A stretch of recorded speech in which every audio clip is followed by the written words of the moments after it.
कोदोको vegetable fry noodles खानु भएको छ हजुरहरूले? यदि खानु भएको छैन भने एकपटक ट्राई गर्नुहोस् त, एकदमै मिठो हुन्छ नि। यो सेतो कोदोको नुडल्स हो। अब यसलाई चाहिँ म सुरुमा बोइल गर्छु। हजुरहरूले यो सेतो कोदोको नुडल्स चाहिँ बजारमा सजिलैसँग किन्न पाउनुहुन्छ। राम्रोसँग मैले पखालेर चाहिँ यसलाई एउटा प्लेटमा राख्दैछु। तातो प्यानमा अलिकति तेल तताउने तेल तात्छ अनि यसमा चाहिँ मैले यो टुसा उम्रेको चनालाई राखेँ। अब यो चना एकैछिन मजाले पड्काउने, त्यसपछि चाहिँ आफूलाई के भेजिटेबल मनपर्छ सबै थरी राख्न सकिन्छ। मैले चाहिँ आफूलाई मनपर्ने भेजिटेबलहरू सबै थरी राखेकी छु।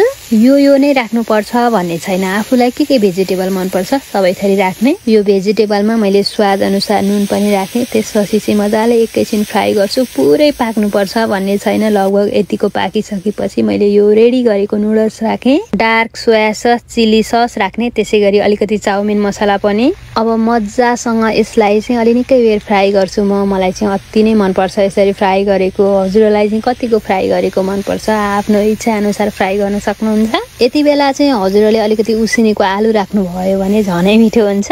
नुडल्सहरू पनि एकदमै राम्रोसँग फ्राई भइसकेको छ अनि यो भेजीहरू पनि पुरै पाक्नुपर्छ भन्ने छैन। यतिको सफ्ट भइसकेपछि मैले एउटा प्लेटमा निकालेँ। अब रेडी। कोदोको